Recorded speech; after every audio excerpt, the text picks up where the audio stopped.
My name is Tony Moore, and I'm going to be doing a series of podcasts, partly from my book, which I've written, but partly from this one called One of a Kind Making Things Happen. And this is the third edition where I added in to the book the story about my long lost family on my mother's side and my father's side. And by the way, this image here, that's my mother Rosina. That was taken shortly before she passed away as a result of tuberculosis. And right down here, that's actually me. That's me at 4 years old on the last time I saw my mother. What this indicates here in the book is that this front cover here for One of a Kind Making Things Happen was the last time I saw my mother. I was on the inside of my auntie's house and I could only touch the glass where my mother was on the outside because she was so bad with TB. She died 10 days after this image was taken. And our very, very talented front cover designer put both of these as me sitting in front of my mother and her watching on. It's beautiful. I love it. So, what we're going to be doing is talking about stories from my book. I'm going to read parts and tell you about some of the fantastic people I've met along the way. And believe me, they really are a hoot. The reason I wrote my book was because I wanted to motivate young people, just like you, everyone's younger than me.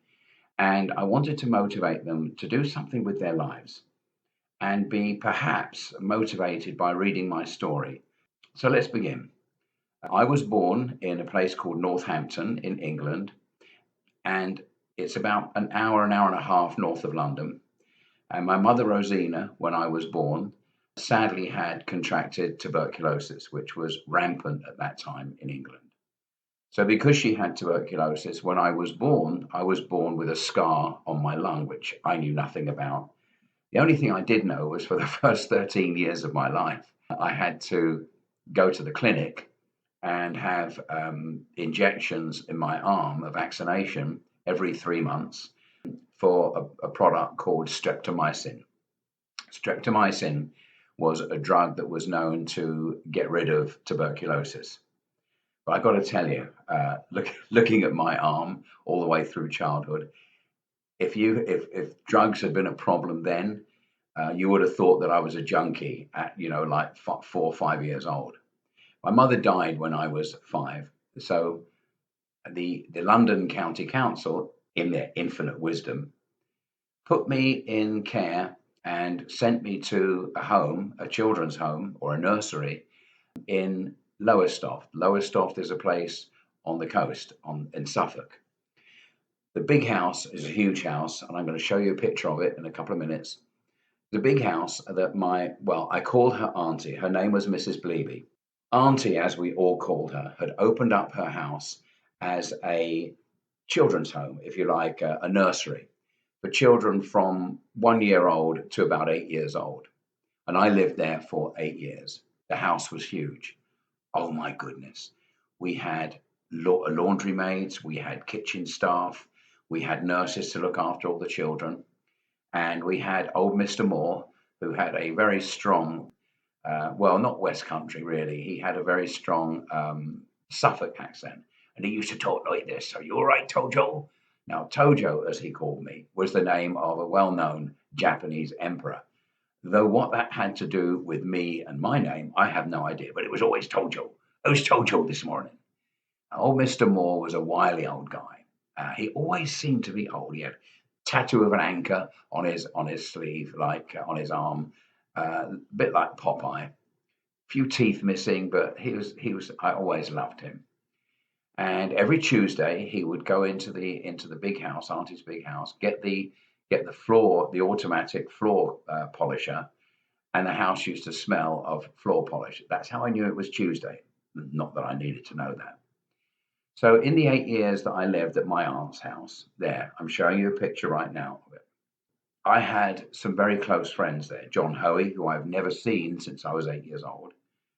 Beautiful blonde girl called Mary Brooks. I was absolutely in love at 4 years old with Mary Brooks.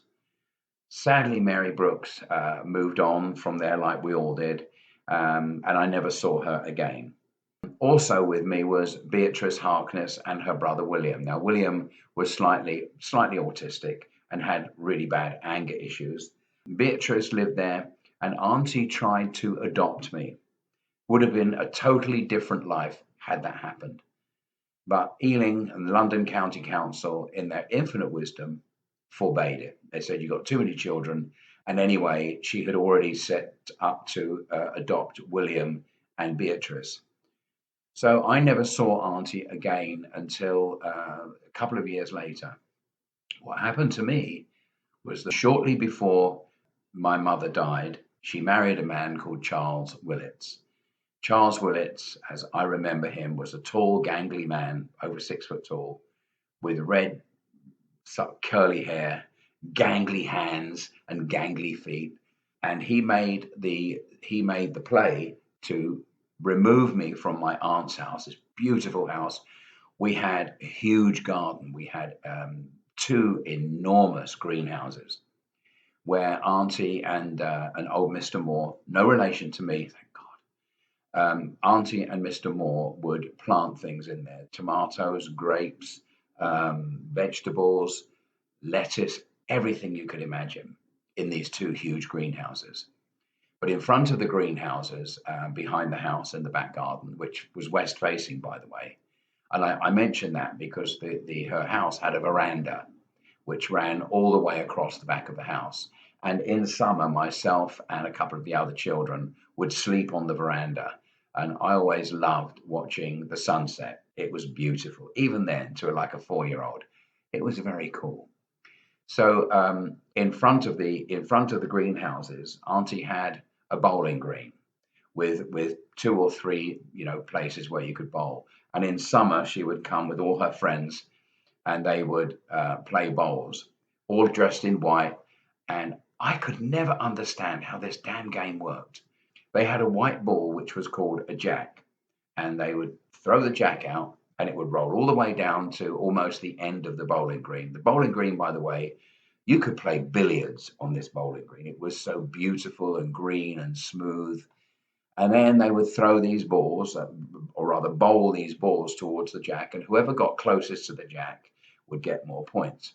I never understood, I never got this, was that as they bowl the balls, they would turn in towards the jack. So they would bowl it out to the side, and then as the ball slowed down, the ball would curve in towards the white jack.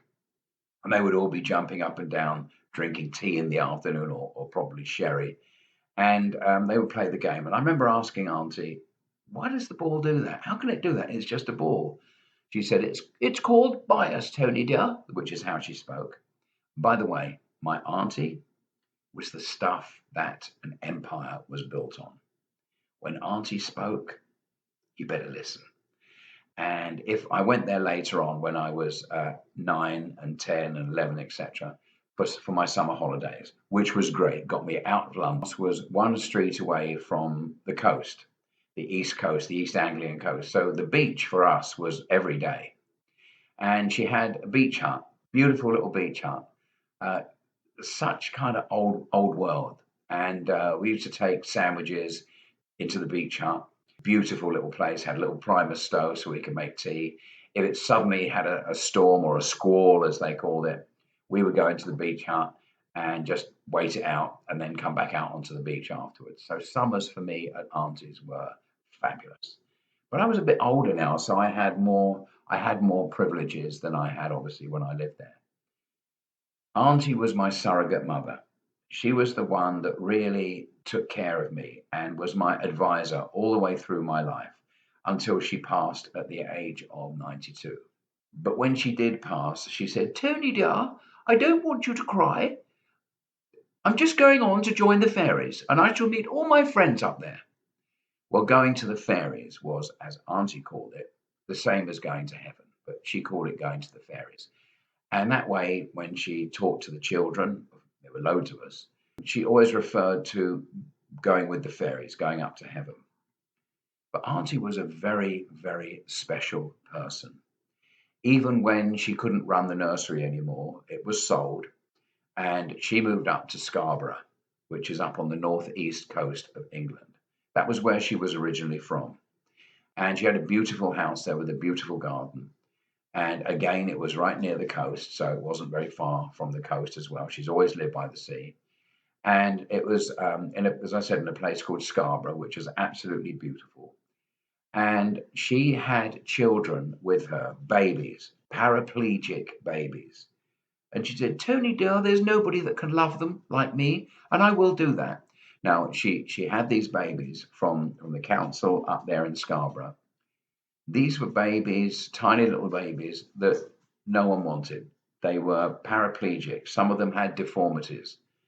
But she would talk to me and say, I know she can hear me. I know she can. And she spoke with perfect English diction. And she looked after those babies until they passed. She was an extraordinary woman. I'm going to show you a picture, a photograph here now of my aunt standing next to her MGB. Yeah, she drove an MGB sports car until she was 87 years old. I mean, can you imagine that? But how she bought it at 75 years old. She goes into the garage. Young man, I want to buy a car. And so, oh yeah, yes, miss, what would you like? And he starts showing her these little hatchbacks. Here's a really nice, little Ford. I'm sure that'll be big enough. She looked at him and goes, are you mad? I want a white MGB with a tan roof. And I want a convertible. Here's £7,000. Give me a receipt for this, please, right now, and let me know when you've got it. So he did. He found her the car that she wanted. And that was what she drove all the way through. She used to come down and see me and my wife, Sue, at holidays and my wedding and things like that. She just drove it down there. And she drove it everywhere. And in summer, the hood was never up. It was always down. That was Auntie. And now one other thing I can tell you about Auntie is that she did her own damn oil changes and did her own brakes. I mean, can you believe this? No one's touching my car. But what Auntie did for me was that when I was 12 years old, she had a big gravel driveway in the front of her house in Lowestoft. And she tossed me the keys to her car and said, Tony dear, it's time that you learnt to drive. Now, the car, as you can see in the photograph, the car was a 1937 Austin 7 convertible, and it had a name. The name was Arabella. So I learnt to drive at 12 years old, driving around my aunt's driveway, learning to 3-point turn, reverse, go forward, all the things. And I drove that car on her driveway, which was quite a big driveway, all through summer. But the car, it wasn't like today's car. This was 1937. And Arabella had a crash gearbox. Now, I'm living here in America, okay? 95% of the cars here are automatic.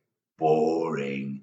So they drive the car, put it in drive, and off they go. Well, Arabella had a crash gearbox, which meant that you had to double down the clutch to drive it, to get it into neutral, and then again, dip the clutch again to get it into gear. So every time you changed the gear up and down, you had to double declutch twice.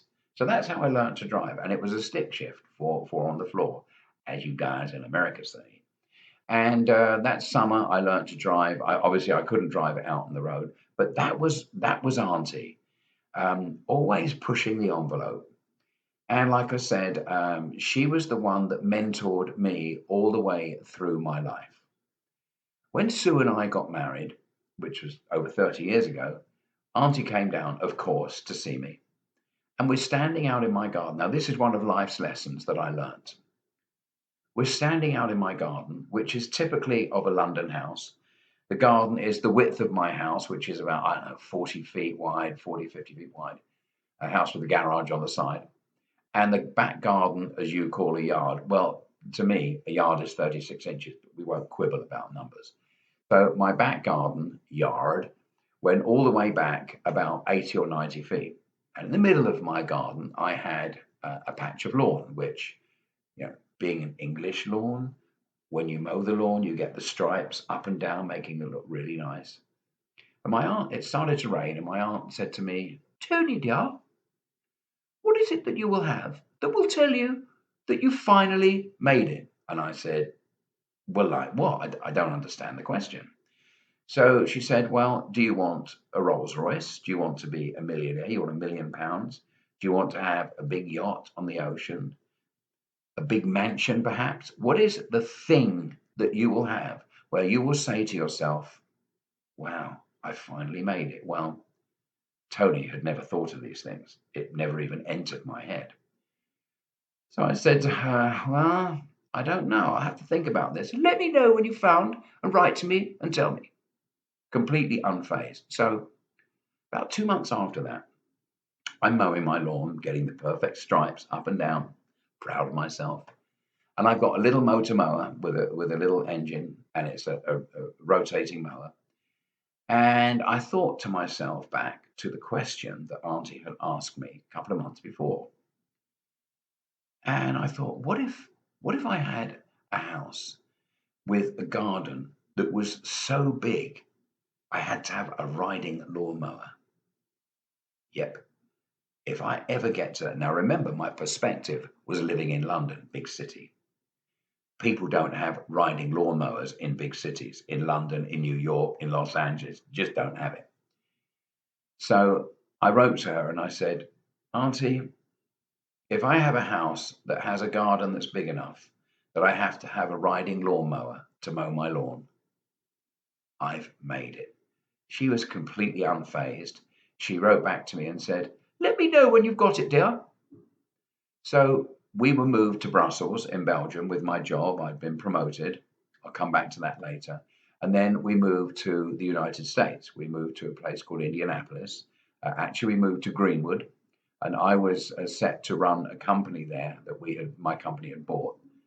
And I'm standing on the driveway of our new property. Now, Sue was pregnant with James while I was choosing the house. So I took videos of the house, took the videos back with me to London, said, which one do you want, dear?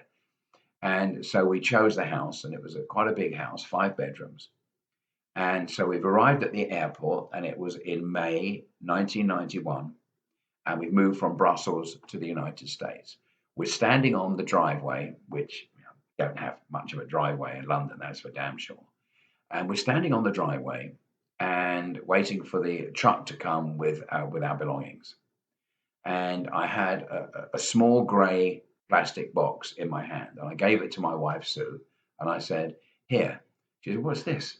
I said, well, you press that big button there, and the garage door opens up.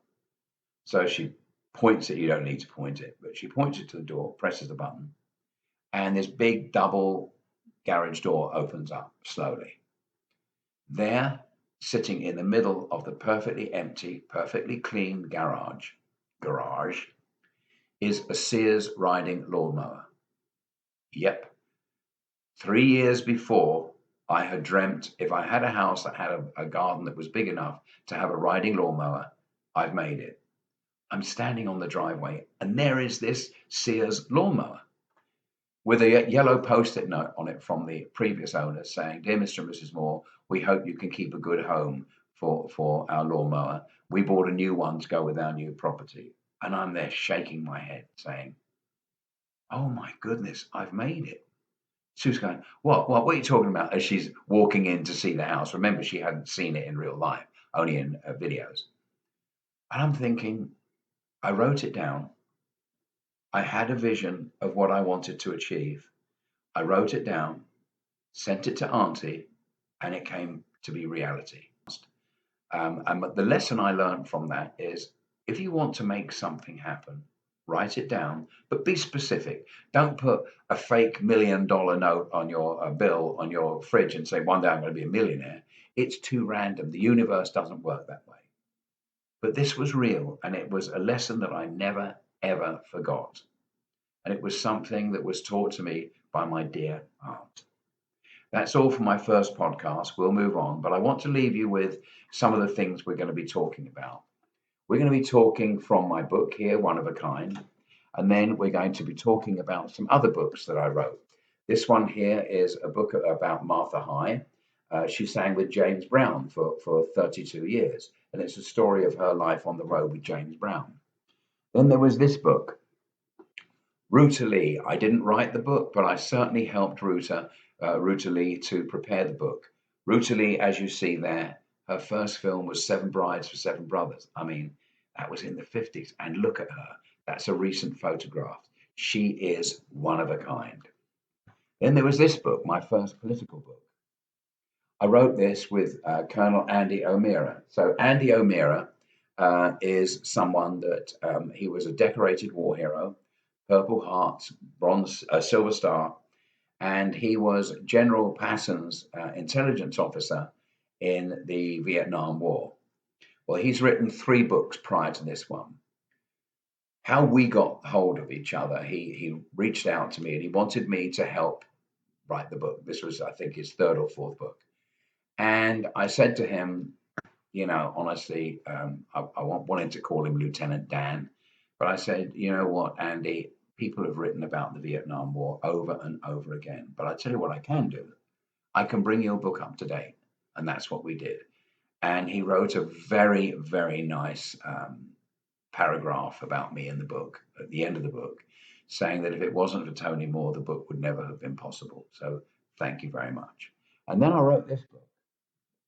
So all of these stories are stories about people. This is about Antonio Sabato Jr. Believe me, he is one of the hardest working people I've ever met.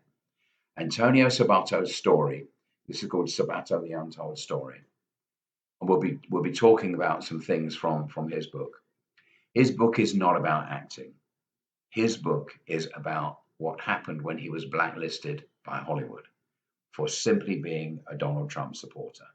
I'm going to get into politics of this, but Hollywood has the ability. He never worked from 2016, so he had to find other things. So we'll talk about that book, and we'll talk about Antonio Sabato Jr. He and I are good friends now.